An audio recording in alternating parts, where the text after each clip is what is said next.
Abra sua Bíblia no livro do Apocalipse, capítulo 2.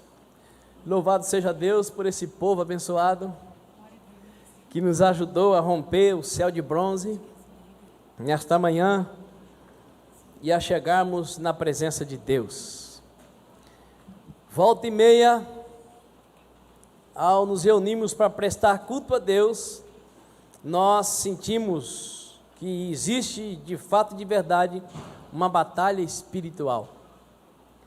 E um dos efeitos do louvor a Deus, da adoração a Deus, é o rompimento dos principados e da potestade do ar, que querem gerar impedimento na comunicação entre os filhos de Deus e o Deus Todo-Poderoso. Sabemos que o Espírito Santo habita dentro de nós, mas aquilo que pedimos a Deus em nome de Jesus e é traduzido pelo Espírito Santo, não vem da fonte que está instalada, ela desce, e algumas vezes há uma intercorrência entre o lugar onde Deus está e a terra onde nós estamos. Mas quando prevalecemos em adorar, esse rompimento acontece e o alívio vem sobre as nossas vidas. Daí a grande diferença entre você ouvir um louvor, entre você cantar sozinho um louvor e você estar reunido com a congregação, cantando, louvando e adorando a Deus com os cânticos. A diferença é real. Por que que é diferente? Porque foi o Criador quem determinou que fosse assim. Quando nos reunimos como congregação, ainda que nesse ambiente estranho de isolamento, ali o Senhor continua ordenando a sua bênção, a sua unção. Posso ouvir um aleluia?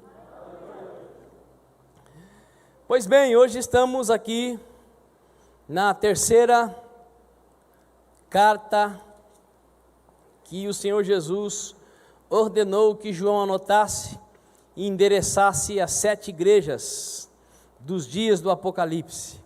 É a quarta mensagem, mas essa é a terceira pregação acerca da igreja, a terceira carta à determinada igreja. E hoje nós falaremos sobre Pérgamo, a igreja cujos membros estavam prontos para serem mártires, estavam prontos para morrer por Cristo, mas não estavam prontos para viver em santidade. Uma igreja que estava pronta para ser mártir, mas não pronta para ser santa. Eu mandei ali errado, viu? No lugar daquele segundo pronto tem que ser um A. Pronta para ser mártir, mas não pronta para ser santa. Como é possível isso? Alguém estar pronto para morrer por não negar Jesus, mas essa mesma pessoa não estar pronta para viver e glorificar Jesus. Nos nossos dias, meu irmão e minha irmã, é a coisa mais comum entre a cristandade. O relativismo que vem sido trabalhado há anos, há décadas, na mente dos cristãos, tem conduzido uma igreja que é capaz de morrer pelo seu Cristo, para não negar que Ele é o Senhor, mas não é capaz de viver o seu senhorio, porque morrer para Jesus é mais fácil do que viver para a glória dEle. É um absurdo, mas você vai entender isso, eu acredito, com a graça de Deus, com clareza, e pode ser que a sua vida mude um pouco mais, e se ela mudar nesse aspecto de estar pronto para viver para a glória do Senhor, a sua vida não apenas vai mudar, como ela vai melhorar, porque é a santidade, é a vida separada que traz a abundância de vida independente da circunstância. Não é possível viver uma vida misturada, não é possível comportar-se como qualquer pagão se comporta e usufruir aquilo que só os cristãos têm direito. Eu vos dou a minha paz, a paz que o mundo não pode dar. Eu vos dou o meu espírito, o espírito que o mundo não pode receber. Aquele espírito que foi dado e que pode ser entristecido e não mais agir na vida daqueles que são alvo do grande amor do Deus Todo-Poderoso. Apocalipse, capítulo 2, versículo 12 diz: ao anjo da igreja em Pérgamo, escreve: assim declara aquele que tem a espada de 2 gumes afiados. Conheço o lugar em que vives, onde se encontra o trono de Satanás. Apesar disso, permaneces fiel ao meu nome e não renunciastes à tua fé em mim, nem mesmo quando Antipas, minha leal testemunha, foi morto nessa cidade onde Satanás habita. Tenho, contudo, contra ti algumas admoestações, porquanto tens contigo os que seguem a doutrina de Balaão, que ensinou Balaque a armar ciladas contra os filhos de Israel, induzindo-os a comer alimentos sacrificados a ídolos e a se entregarem à prática da prostituição. Além disso, tens também alguns que semelhantemente seguem a doutrina dos nicolaítas. Diante do exposto, arrepende-te, caso contrário, logo virei contra ti, e contra eles pelejarei com a espada da minha boca. Quem tem ouvidos, compreenda o que o Espírito revela às igrejas. Ao vencedor proporcionarei do maná escondido, bem como lhe darei uma pedra branca, e sobre esta pedra estará gravado um novo nome, o qual ninguém conhece, a não ser aquele que o recebe. Pai, que a graça do Senhor, que é sempre abundante e transbordante, prevaleça sobre as nossas vidas. Que o Espírito do Senhor continue a levar os nossos pensamentos cativos ao teu trono, de modo que nada, nem ninguém consiga nos desligar, nos distrair desse momento tão precioso de ouvirmos o Senhor falar conosco através da tua palavra. Poderoso Deus, no nome de Jesus, se houver porventura alguém padecendo de algum tipo de dor, que ela cesse agora, que a doença, que a enfermidade dê lugar à sanidade, à cura, à libertação.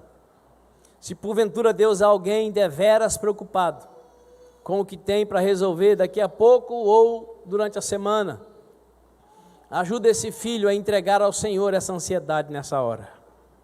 Espírito de Deus, que a tua atuação seja manifesta também sobre os professores e professoras do Ministério Infantil, a fim de que os nossos filhos recebam uma porção da tua palavra e também usufruam do teu poder.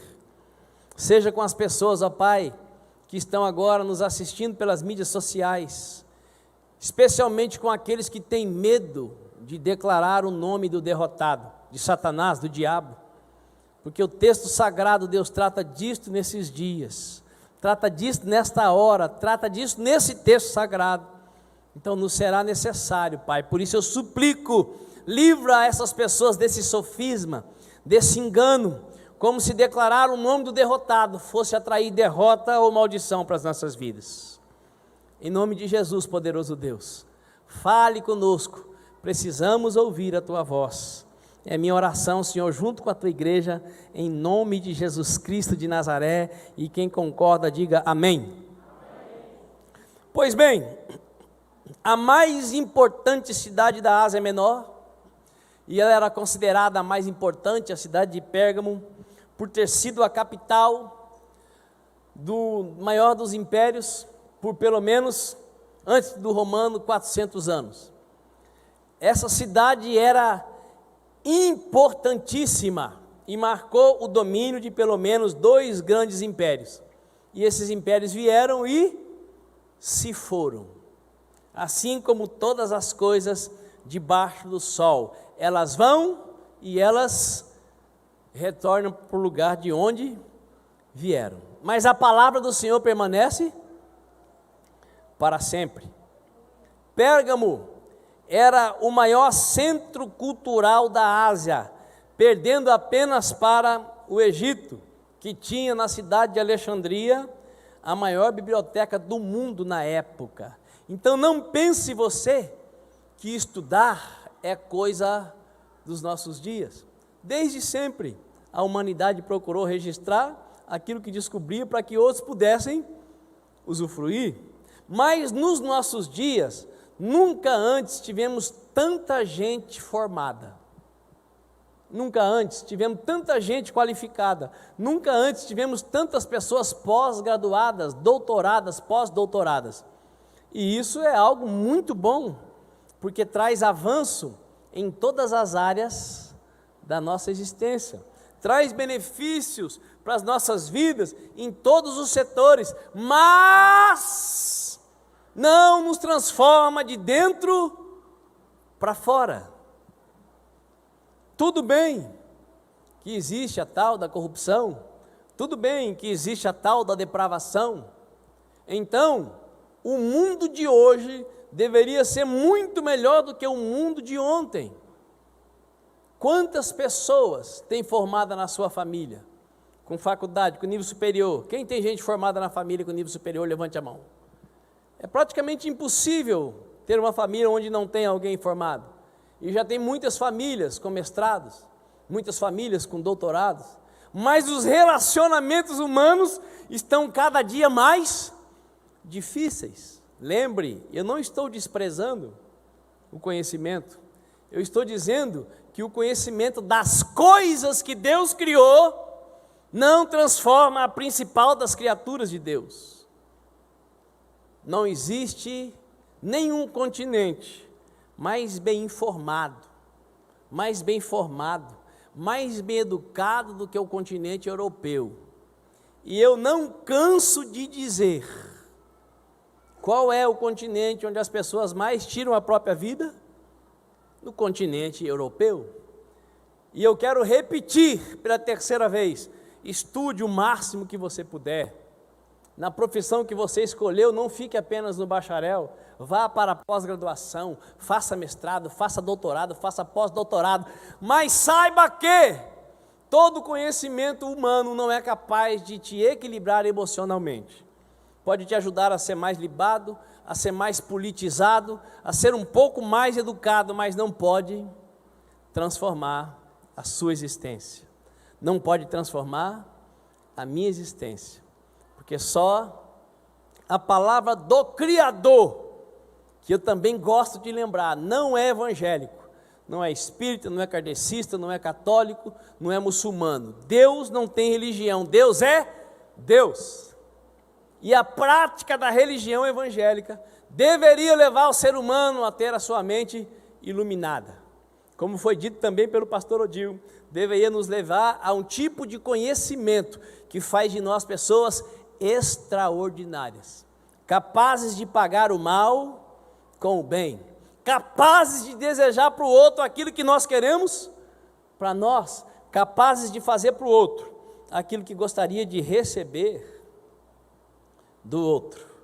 Então a cidade de Pérgamo era uma das mais importantes cidades daqueles dias. Lá nessa cidade estava a maior faculdade de medicina do mundo da época. É de lá que vem aquela serpente envolta numa cruz, é isso? Agora deu um branco aqui. Eu sei que tem uma serpente nos jalecos dos médicos, não é? É porque lá em Pérgamo cultuava-se Esculato, ou alguém falou um nome diferente aí, que era considerado o deus da cura. Então Pérgamo era uma cidade ímpar. Eu não sei se você já percebeu, mas muitas pessoas, como quando vão ao médico, mesmo sendo assaltadas pelo preço da consulta, tratam o médico como se ele fosse uma criatura superior. Quem já percebeu isso? Quem já viveu isso? Por que é melhor ir a um médico já com a larga experiência, com anos de prática da medicina? Porque ele já não faz mais tantos testes do medicamento que ele vai dar. Porque depois de fazer o teste em muita gente, ele já aprendeu mais ou menos qual que é o específico. Porque Deus só existe um, e quem sabe tudo é só Deus. Médico é tão ser humano quanto você e eu. O mesmo remédio que ele receita, ele também precisa muitas vezes. Mas na cidade de Pérgamo havia a prática de uma multi-adoração.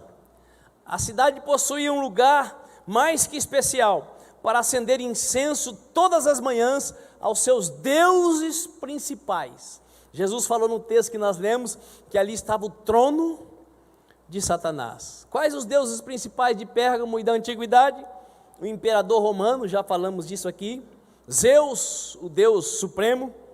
Esculato, o deus serpente, o deus da cura, e muitos outros. Então essa cidade, ela mesclava a ciência e o misticismo, não era nem a crença. Crença é diferente de misticismo. Misticismo é quando você dá crédito para tudo. Exemplo, as pessoas iam para essa cidade para serem consultadas pelos famosíssimos médicos que existiam lá, mas elas também eram colocadas no templo da deusa serpente ou do esculato, para que se de noite a serpente passasse e não picasse, ela seria curada. Então ela tomava o medicamento, ela fazia o procedimento, mas tinha essa parte mística. E daí a dificuldade de médico, a maioria deles acreditar em oração, né? Ou é o remédio que cura, ou é a mão dele que cura, ou não tem cura. Essa cidade era a capital do culto pagão da antiguidade. O sistema religioso era tão rico e diversificado que Jesus Cristo de Nazaré reconhece a cidade de Pérgamo como um lugar onde está o trono de Satanás. O que significa isso? Significa que lá tinha um lugar onde o Satanás sentava e conversava com as pessoas? Não. Significa que o sistema que governava a cidade era tão tomado por crendices que ali as forças das trevas tinham mais capacidade de atuação sobre a vida das pessoas. Quem me entendeu? Duas experiências que eu tive com essa área, uma faz bastante tempo, em 93, a outra faz uns 3 anos.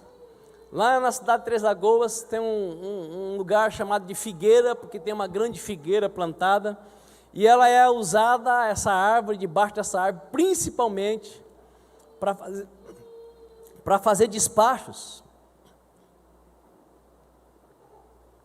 para praticar obras espirituais que invocam espíritos. E num determinado dia, então, decidimos ir fazer uma vigília naquele lugar, os jovens, para destruir as obras do diabo naquele lugar. E fomos então para aquele lugar, e no meio do caminho alguém teve um discernimento que nós iríamos levar uma sova de pau naquele lugar, porque não tínhamos autoridade para mexer com o que estávamos querendo mexer. E quando alguém gritou ali, olha, não vamos não, que tem uma gangue espiritual do mal nos esperando. Quando a pessoa gritou isso, todo mundo ouviu uma risada daquela. Você já ouviu um filme de terror? Todos ouvimos aquela risada, e olha, não sei se o Usain Bolt alcançaria algum de nós. Batemos em retirada de volta e corremos muito. Há uns 3 anos atrás, um cidadão, uma figura apocalíptica que congrega aqui na comunidade, Auro César Corragura, quem conhece? Apóstolo, vamos ali orar no lugar. O lugar é bom para orar. É meio pesado, mas é bom. E fomos ali para a saída de Terenos. Passamos do lado de uma empresa de gás. E aí depois vi um trilho, depois vi um trieiro. Meu Deus, só aquele início de caminhada já era tenebroso, parecia filme de terror. Entramos numa mata totalmente fechada, e conforme nós íamos adentrando a mata, ia ficando escuro e ficando gelado, um negócio estranho, um absoluto breu. Lâmpada de celular, chegamos num lugar para orar, cheio de coisas esquisitas em volta, desligamos a lâmpada do celular, né, porque nós somos crente poderoso, né, e fomos orar, e estava difícil orar. Eu já fui em tantos lugares, que talvez ninguém aqui tenha ido, mas eu nunca fui num lugar tão terrível quanto aquele. Parecia que as trevas nos pressionavam, e nós oramos um pouquinho ali, e eu liguei a minha lanterna e falei: japonês, você é louco, isso aqui não é lugar para orar não, isso aqui deve ser lugar onde o povo vem para fazer despacho, macumba, feitiço. Não, é mesmo. Então vamos fazer o que aqui, rapaz? Nós vamos orar agora, e amanhã, daqui a pouco, vem gente para fazer o quê? Consagração ao império das trevas. E aí, com a lanterna ligada, fomos dar uma olhadinha no espaço que estava ali, só tinha despacho, invocação do poder das trevas. Então existem lugares onde o mal é invocado com tanta veemência que aquele lugar fica tomado por densas trevas. Quem está entendendo? Assim era essa cidade. Essa cidade praticava a veneração, a adoração a tantos deuses criados pela criatividade humana, que na verdade quem se apossava daquilo eram os espíritos malignos. A Bíblia diz que os espíritos, que os ídolos, eles nada são além de morada de demônios.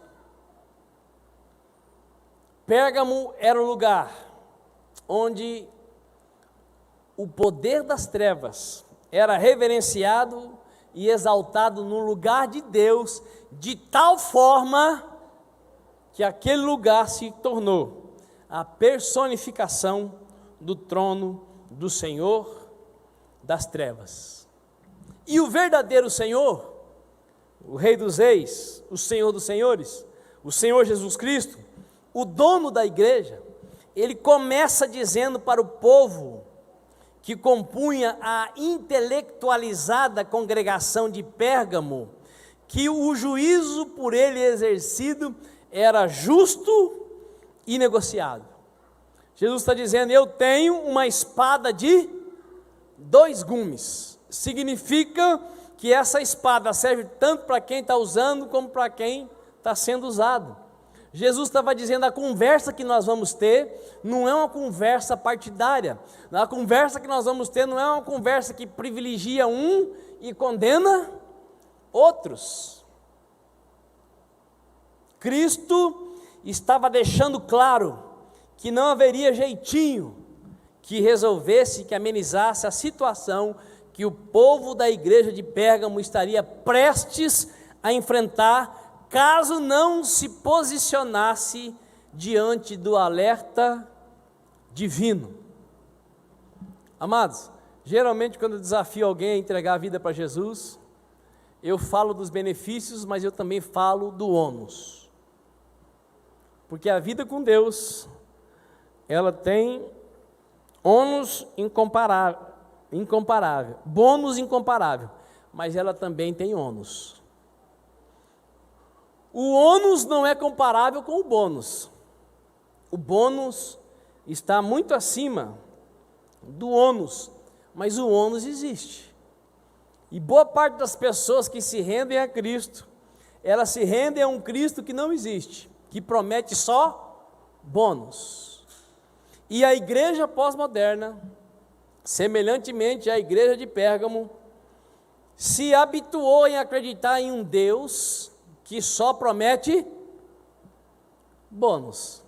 Jesus deixa claro para esse povo que, diante do alerta que eles estavam recebendo, se eles não se posicionassem, o ônus viria. E eu costumo dizer que pior do que não confessar Jesus é confessá-lo e se dar ao direito de continuar vivendo conforme a sua própria cabeça. Tem um sujeito que congregou conosco aqui por muito tempo, que depois de alguns anos ele veio me dizer: olha, pastor Lucas, depois que a minha vida foi entregue nas mãos de Jesus, ela ficou pior, porque agora eu não posso nem pecar em paz. Eu penso em pecar e já vem alguma voz dizendo que eu estou fazendo coisa errada. Antes eu era livre para fazer o que eu quisesse fazer. A revelação que ele teve foi tremenda, mas ele não fez uso dela como deveria, porque ele ainda continua fazendo muita coisa que ele quer. Deixou algumas, mas não deixou outras. A vida com Deus, meu irmão e minha irmã, é uma vida para ser vivida do jeito de Deus, porque o jeito de Deus, como eu já disse hoje, vai nos conduzir para um estado de alma, para um estado emocional inexplicável. Por isso Jesus diz no versículo 16: diante do exposto, arrepende-te, caso contrário, logo virei contra ti, e contra eles pelejarei com a espada da minha boca. É curioso que o povo dessa igreja, eles não estavam vivendo uma vida errada, em sua maioria. A maioria do povo vivia de modo agradável, como eu já disse, estava pronto para morrer por Jesus. Mas mesmo estes que estavam prontos para morrer por Jesus, concordavam em andar com aqueles que estavam prontos para envergonhar Jesus. Então, depois de se apresentar como um juiz incomparável, Jesus deixa claro que, preste atenção, conhece a situação de pressão na qual eles viviam. Jesus está dizendo: eu olhando para vocês fico impressionado, porque aí o mal é palpável, mas ainda assim, vocês continuam guardando e honrando o meu nome. Jesus estava dizendo que ele estava admirado de ver que mesmo Antipas, tendo sido colocado num grande ídolo de metal, com óleo e cozido vivo, a igreja de Pérgamo não negou o senhorio de Jesus Cristo. Jesus estava dizendo que a fé daquele povo era impressionante. Olha o que diz o versículo 13: permaneces fiel ao meu nome e não renunciastes à tua fé em mim, mesmo quando Antipas, minha leal testemunha, foi morto nessa cidade onde Satanás habita. Antipas foi morto para todo mundo ver, com crueldade extrema, mas os crentes da igreja de Pérgamo não arredaram o pé da fé. Domingo passado eu disse e vou repetir hoje: a perseguição está começando a ser preparada para a igreja brasileira. Quem tem acompanhado os noticiários? Agora estão querendo que crentes não possam mais professar sua fé para ocupar cargo político no Brasil. O que é isso? Perseguição à igreja. Ou você nega a fé, ou você não pode ocupar cargo político. Está começando. E eu pergunto: você, diante de uma ameaça de perder a sua vida, negaria Jesus ou continuaria o adorando? O povo de Pérgamo, diante do risco de perder a vida, não negava o seu Senhor. Porém, a igreja de Pérgamo era capaz, como eu já disse, de morrer pela causa e por causa de Jesus de Nazaré, mas também era capaz de aceitar quem estava vivendo de qualquer jeito. Olha, a maneira que você está se conduzindo não agrada a Deus, mas eu te amo. A maneira como você está se conduzindo vai contra o que a palavra de Deus ensina, mas eu tenho um carinho por você. A maneira como você está se conduzindo é uma vergonha para Deus, mas eu sou teu amigo, ande comigo. A maneira como você está vivendo vai redundar em inferno para você, mas não tem problema, você vai para o inferno e eu vou para o céu. Sabe aquela coisa de não ser crente chato? Sabe aquele negócio, não, eu tenho a minha fé, cada um cuide da sua? Tudo bem, quando você estiver lá, no ambiente, fora da fraternidade, você não pode obrigar que ninguém siga a sua fé. Mas quando você concorda que irmãos que professam a mesma fé, vivam o contrário do que a fé ensina, você está participando do pecado do irmão. Já imaginou? Ezequiel 33 fala sobre o atalaia, aquele que vê que o irmão está indo para o buraco e ele não avisa. Aí o Senhor diz que vai cobrar do sangue, que vai cobrar da vida dele o sangue derramado da vida daquele irmão. Quem está me entendendo? Meu irmão e minha irmã, é impossível ser cristão e não se comprometer com o outro. É impossível ser cristão e viver como uma ilha gospel. Eu não quero me incomodar. Eu vou ao culto para adorar a Deus. Eu não quero fazer nada para ninguém. Eu vivo a minha vida e cada um viva a sua. Então você não é cristão. Você é filhote do cão. Porque o diabo é que é assim. Ele quer tudo para ele, por causa dele, para a glória dele, e ele não quer que ninguém viva como Deus diz que nós devemos viver. Ó, quão bom e agradável é que os irmãos vivam em união. Se cada irmão cuidasse da sua língua, não teria lugar melhor para viver do que em comunhão cristã. Mas o problema é a língua, a nossa língua. Então a igreja de Pérgamo era capaz de conviver tranquilamente com quem estava vivendo vida dupla. Versículo 14: tenho contudo contra ti algumas admoestações, porquanto tens contigo os que seguem a doutrina de Balaão. Gente, pensa comigo aqui. O povo de Pérgamo, na sua maioria, era capaz de enfrentar a morte para não negar Jesus, mas não era capaz de confrontar os irmãos que estavam vivendo em pecado. Jesus disse para eles: o posicionamento de vocês é impressionante, mas eu tenho contra ti algumas admoestações. Você tem andando com você alguém que pratica a doutrina de Balaão. Sabe o que significa isso? A igreja de Pérgamo era ecumênica. Todas as religiões levam a Deus. Não, religião nenhuma, nem evangélica leva para Deus. Quem leva para Deus é Jesus Cristo de Nazaré. Eu tenho a minha religião. Eu não defendo a religião, não. Eu tenho um posicionamento de conduta de vida, pelo que está revelado na palavra de Deus. Se religião resolvesse a vida de alguém, o mundo seria melhor. Porque o mundo inteiro já teve praticamente uma religião só. Quando o Império Romano assumiu a hegemonia mundial, todos tinham que ser da mesma religião.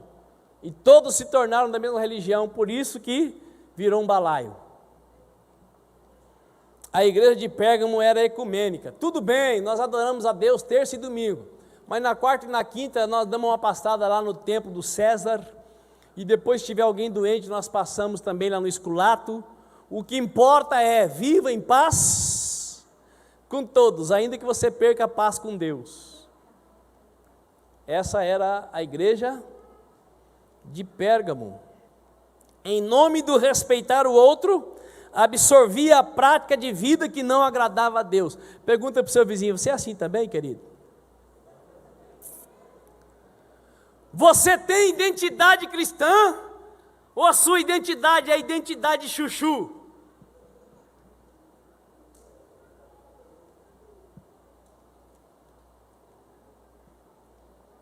Cada pessoa pode escolher seu estilo de vida.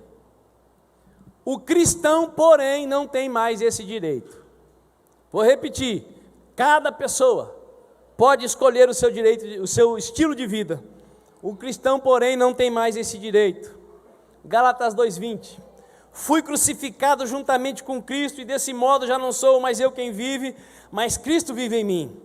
E essa nova vida que agora vivo no corpo, vivo-a exclusivamente pela fé no Filho de Deus, que me amou e se sacrificou por mim. A igreja de Pérgamo era capaz de conviver com quem bebia o cálice do Senhor e o cálice dos demônios. 1 Coríntios 10, 21 diz: não podeis beber o cálice do Senhor e o cálice dos demônios. Não podeis participar da mesa do Senhor e da mesa dos demônios. Ou desejamos provocar os ciúmes do Senhor? Porventura somos mais fortes do que Ele? E aí vou contar uma história aqui bem rápido, que a maioria já está cansada de ouvir, mas ela cabe muito bem aqui nesse texto. Eu sempre tive religião, nunca conhecimento da Escritura Sagrada. Comecei a ter conhecimento da Escritura depois de confessar Jesus. E lendo bem pausadamente o Novo Testamento para não ficar louco. Em 3 anos eu cheguei no livro de 1 Coríntios, comecei lá em Mateus. Já contei isso aqui. E eu ia num terreiro de macumba. E eu comecei a evangelizar o demônio lá. Porque eu lia a Bíblia e queria conversar com o Espírito no final dos trabalhos. Porque eu era o cambono. Dava o charuto, a cerveja, pegava o dinheiro do povo, depois entregava para o pai de Satanás lá. Quando eu li que não podeis servir a 2 senhores, não podeis beber o cálice do Senhor e o cálice dos demônios, era o único versículo que eu ficava conversando lá com o Espírito. Até que um dia, o Espírito deu essa tremenda lição que está registrada aqui no texto sagrado. Deus não é ecumênico. O espírito maligno disse assim: some daqui, você fica lendo aquele livro preto, não venha mais aqui. O que eu aprendi? Se você ler o livro preto e adequar a sua vida ao livro preto, o que está escrito no livro preto vai se cumprir na sua vida. Ensina-se em muitos púlpitos que para combater o demônio tem que ser graduado, tem que ser pastor, tem que ser profeta, tem que ser apóstolo, tem que ser isso, tem que ser aquilo. Enquanto que Jesus disse: eis que vos dou autoridade para pisar em serpentes e escorpiões, em todo o poder da maldade, sem sofrer dano algum, basta ser discípulo. Eu não tinha conhecimento, eu não sabia ligar um texto no outro, mas o que eu lia passava a ser verdade absoluta na minha vida. Antes desse texto de 1 Coríntios 10, o que marcou minha vida foi Coríntios 6. Eu tinha uma namorada que nós praticávamos aquilo que só deve praticar quem é casado, e lendo o texto sagrado eu entendi que eu estava vivendo em pecado, eu abandonei o pecado. Interessantemente, o que eu comecei a falar lá no terreiro passou a ter peso. Quem está entendendo? Quando você decide abandonar o pecado, a palavra de Deus começa a ter eficácia na sua vida e através da sua vida. E até aquilo que a maioria dos crentes mais tem medo, que é se livrar de você. Porque a verdade do texto sagrado é que nem onde há o trono de Satanás, a igreja do Senhor pode ser vencida. Agora tem algo muito mais perigoso do que o diabo, que pode vencer a você e que pode vencer a mim. Caminhando aqui para o final. Como eu disse, eu acabei com o namoro para sair da fornicação. Porque a cidadã lá que me ensinou como é que faz, ela não queria casar, mas ela queria namorar. E eu, lendo o texto que vou ler aqui, entendi que não era a vontade de Deus. 1 Coríntios 6,18 diz assim: fuja da imoralidade sexual. Qualquer outro pecado que uma pessoa comete, fora do corpo os comete. Todavia, quem peca sexualmente, peca contra o seu próprio corpo. Ou ainda não entendeis que o vosso corpo é santuário do Espírito Santo que habita em vós, o qual tendes da parte de Deus e que não pertenceis a vós mesmos? Pois fostes comprados por alto preço, portanto glorificai a Deus no vosso próprio corpo. Amados, uma das coisas mais comuns nos nossos dias é professar a fé em Jesus e viver dando lucro para os motéis. Uma das coisas mais comuns nos nossos dias, não, os jovens estão se conhecendo, eles precisam saber se vai ter compatibilidade, então eles têm que fornicar antes de casar para ver se vai dar certo. Se não der compatibilidade, troca. Isso é realidade na igreja cristã. Realidade na igreja cristã. Tem uma irmã nossa que trouxe uma convidada para a igreja, e naquele dia eu falei o que eu estou falando hoje, que sexo fora do casamento para Deus é prostituição. A pessoa ficou revoltada. Te pergunta, essa pessoa quer seguir a Deus? Não, ela quer receber alguma benção. E benção o diabo também tem para dar. Agora, salvação só em Jesus Cristo de Nazaré. Transformação de vida, paz que excede todo entendimento, só não entrega total para Jesus Cristo de Nazaré. A igreja de Pérgamo tinha em sua maioria gente capaz de ser mártir, de ir para a fogueira, de ser enforcado, de ser morto. Tinha coragem para morrer para Jesus, mas não estavam tendo coragem de glorificar a Jesus com a vida. Pergunta para o seu vizinho, você está entendendo? Meu irmão e minha irmã, não pense que nenhum pastor tem prazer em pregar coisas que a maioria de nós não gosta de ouvir. Mas os pastores que não pregam aquilo que não é gostoso, vão morar no inferno e sentir um calor bem gostoso. Não existe, irmãos, salvação no caminho largo. Não existe. Não existe paz que excede todo entendimento, equilíbrio emocional, físico, mental, para quem quer viver no caminho largo. A igreja de Pérgamo era capaz de dar a vida para ser morta, mas não era capaz de confrontar para continuar vivo. Vivo para Deus. O Deus que se revela na Bíblia Sagrada não compactua com o pecado. Dia desses, um jovem já mais maduro compartilhou comigo que uma pessoa muito culta, docente de universidade, pós-doutorada, propôs para o jovem tê-lo como amante. E o jovem disse, mas eu não posso, eu sou crente. E você já não tem cônjuge? A pessoa falou, eu tenho, mas ele não dá conta de mim. E olha, eu achei você tão interessante, larga a mão desse negócio de igreja, esse negócio de fé que fica te privando de ter prazer. Sexo faz bem para o corpo. Vamos praticar, ninguém precisa saber, só você e eu.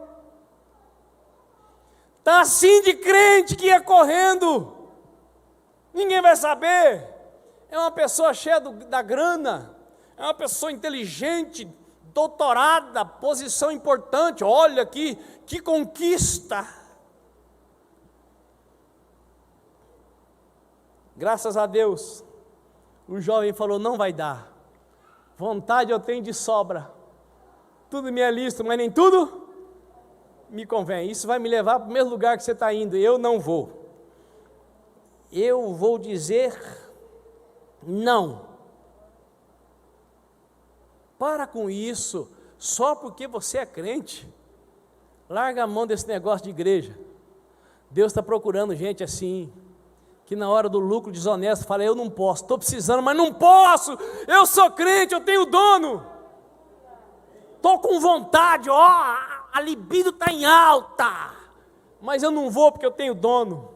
E o meu dono diz que isso é para ser praticado dentro do casamento.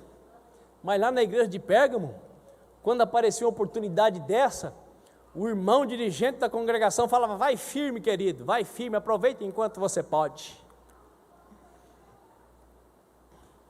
Quem está entendendo?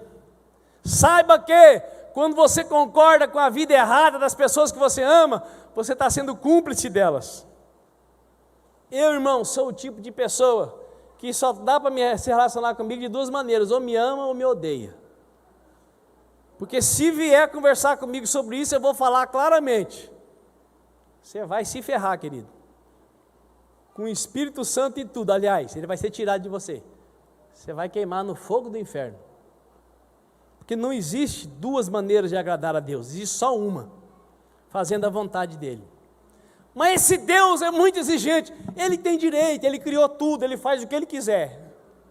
Agora é curioso que quem faz a vontade dele vive melhor do que quem está fazendo o que quer.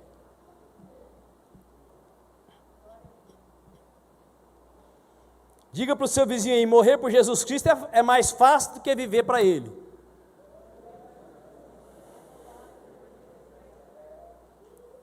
Mata, mas eu não nego. Mas se você concorda com quem está vivendo errado com seu aval, você está morrendo, suicidando junto com o outro. Não basta ter coragem de morrer para Cristo. É preciso decidir viver para a glória dele. Posso ouvir um aleluia? E aí eu estou caminhando para o final. Na igreja dos nossos dias tem mais gente com coragem de morrer para Cristo do que de viver para Ele, negando-se a viver uma mistura de santo e profano. Você e eu fomos chamados para ser santos como é santo o nosso Pai Celestial. Não é ser santão, porque santão é aquele que cobra do outro que ele não está vivendo. Ser santo é viver de uma maneira que inspire quem está vivendo uma vida profana a desejar viver a santidade que eu estou vivendo. Cristo odeia, ele é bonzinho, não é o que a Bíblia diz.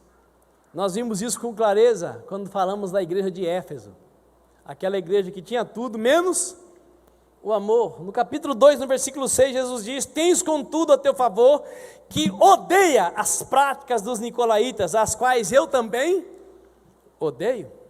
E já a igreja de Pérgamo amava, porque concordava com a prática dos nicolaítas. Cristo não entende e nem aceita o pecado. Ele odeia o pecado, pois o pecado sempre gera a morte.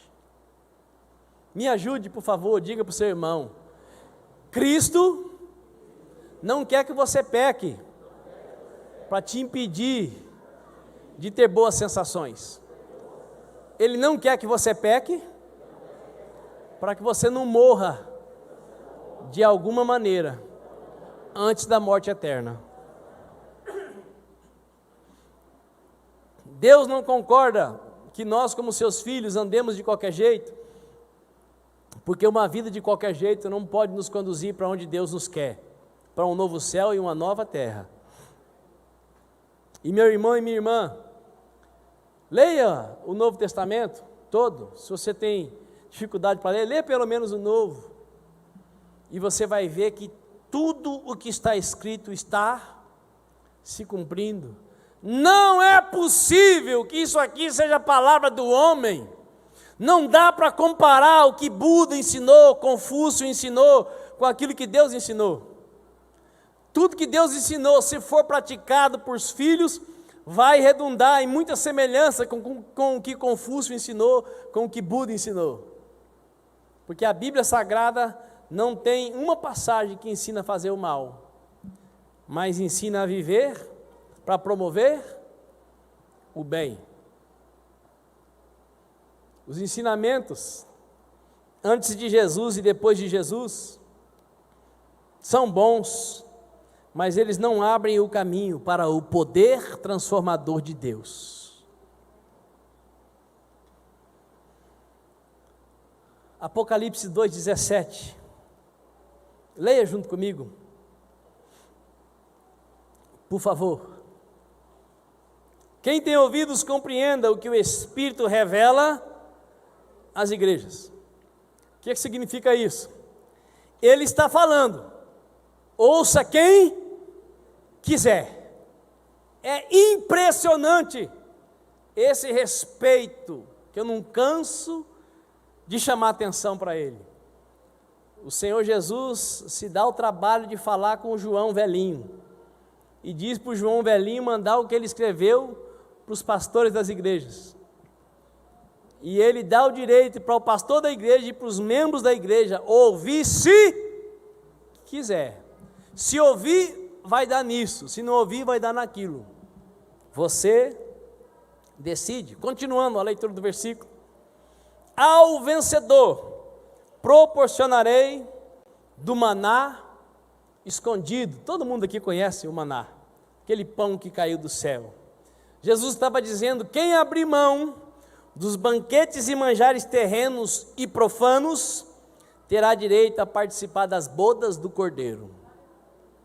Meu irmão e minha irmã, não tem uma passagem na Bíblia que diz assim: agora você é filho, você já foi batizado nas águas, no Espírito Santo, viva do jeito que você quiser, que no final de tudo o Deus otário vai te colocar onde você sonhou em estar. Não tem, irmãos.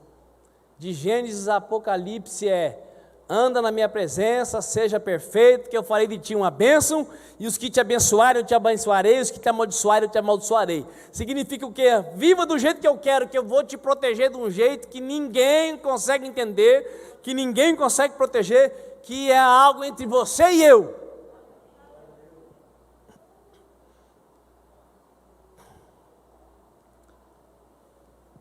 É melhor não ser crente do que ser crente falso. Mas melhor ainda é reconhecer que é falso e se tornar verdadeiro.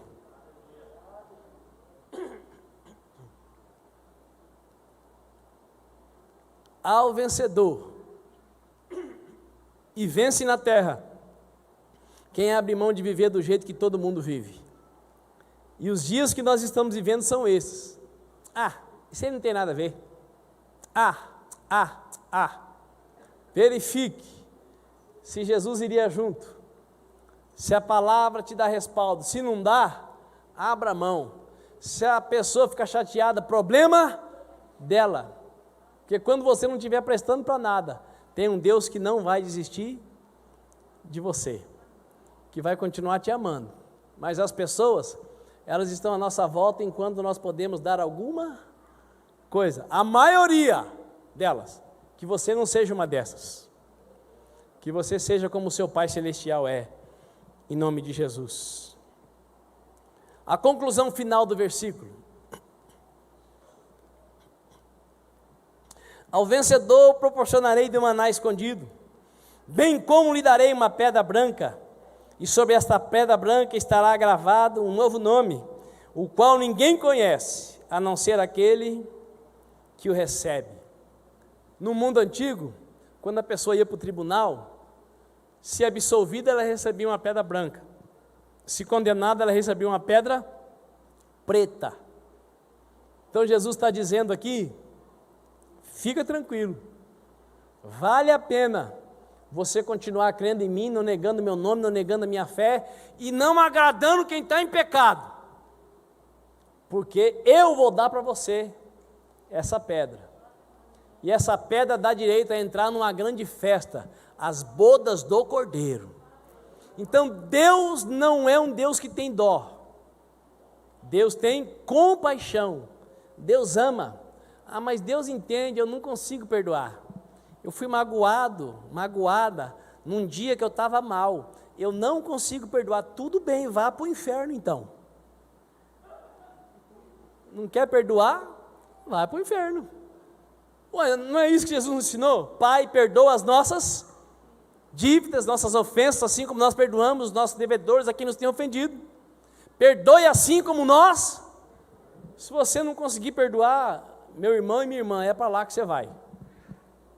E não importa se é o cônjuge, se é o filho, se é a filha, se é o sogro, se é a sogra, se é o patrão, se é o ladrão que te roubou, o vagabundo que te abusou de você.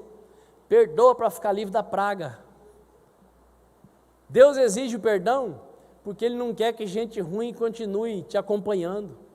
Quando você perdoa, você se liberta.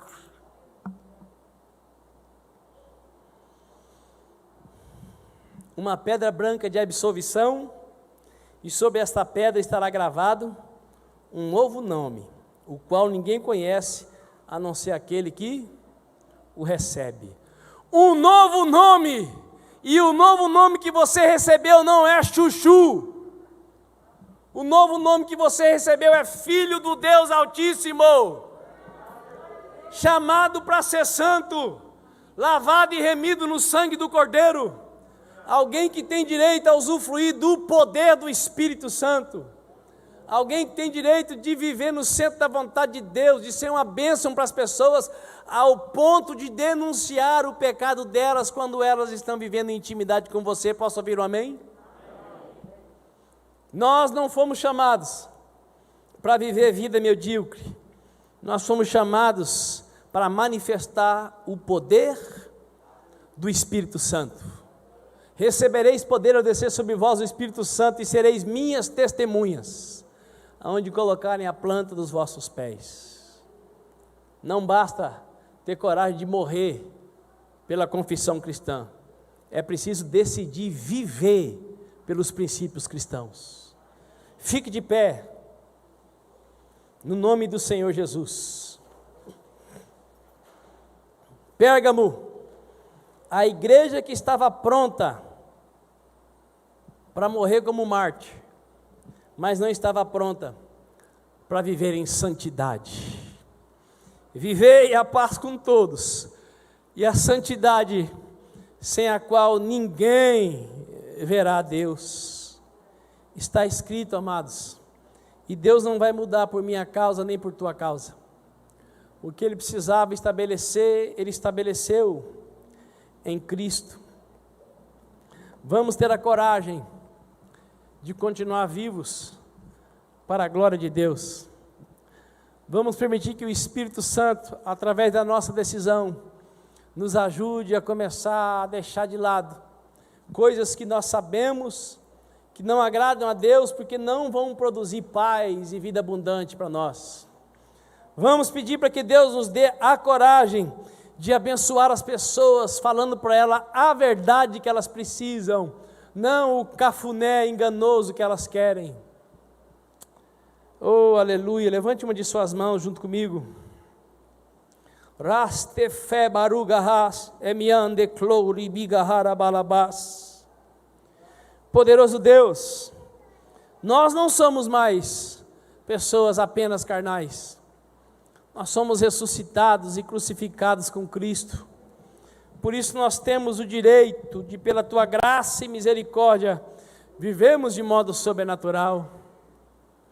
Nos ajuda, Deus Altíssimo e Todo-Poderoso, a termos a coragem de dar a nossa vida, para não negar o Senhor, mas muito mais de oferecer as nossas vidas, para estabelecer na terra a Tua vontade, ainda que isso desagrade as pessoas que nós mais amamos. Poderoso Deus, venha sobre os Teus filhos, sobre as Tuas filhas que estão neste lugar, e brade no profundo de seus corações, que todos nós somos chamados para ser santos como o Senhor é santo. Fomos chamados para ser santos no modo de conversar, fomos chamados para ser santos no nosso procedimento, no nosso modo de trabalhar, de estudar, de negociar. Fomos chamados para viver em santidade em todas as áreas das nossas vidas, a fim de que as pessoas olhando para nós sejam constrangidas pelo Teu Espírito Santo a usufruir o que nós usufruímos.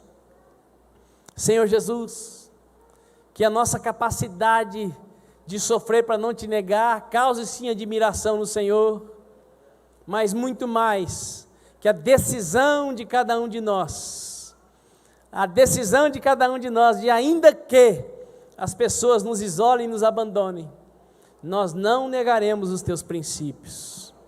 Senhor Jesus Cristo, dá que a simples decisão nesta manhã, de separar-se daquilo que é profano, daquilo que não Te agrada, já comece a trazer para os corações dos que aqui estão, essa paz que não tem explicação, e a manifestação do poder que o Senhor quer manifestar, através das nossas vidas, e que a Tua palavra diz que a criação aguarda com expectativa a manifestação dos Teus filhos. Poderoso Deus, nos ajude a ver aquilo que o Senhor pode fazer, para que de fato e de verdade seja mais fácil acreditar na forma como o Senhor quer que cada um de nós venha a viver. Dá que ao sairmos daqui, ó Deus Altíssimo, continuemos debaixo da Tua mão protetora, nos conduz em triunfo, nessa semana que começa hoje, continua nos guardando dessa praga chamada Covid-19, livra-nos também do medo que ela provoca, E por bondade e misericórdia, Pai, esconda os nossos familiares, especialmente os nossos avós, os nossos pais, os nossos tios de idade avançada. Dá, Pai, que a população campograndense tenha acesso ao kit preventivo, para que caso o vírus chegue, eles já sejam desfalecidos, enfraquecidos e vencidos, ó Pai, com a Tua bênção e com a medicação que o Senhor capacitou o ser humano para produzir. Em nome de Jesus Cristo, nós te agradecemos por esse dia bendito, por ter podido tomar do corpo e do sangue de Cristo. E oramos em nome de Jesus de Nazaré. Aleluia! Você que foi abençoado, dê um aplauso ao Senhor.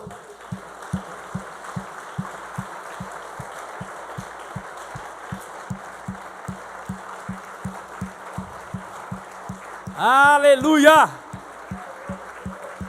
Glória a Deus! Infelizmente, não dá para dar abraço senão no cônjuge. Então dê um joinha para o seu vizinho, uma cotovelada, e deseje a paz do Senhor para ele, em nome de Jesus.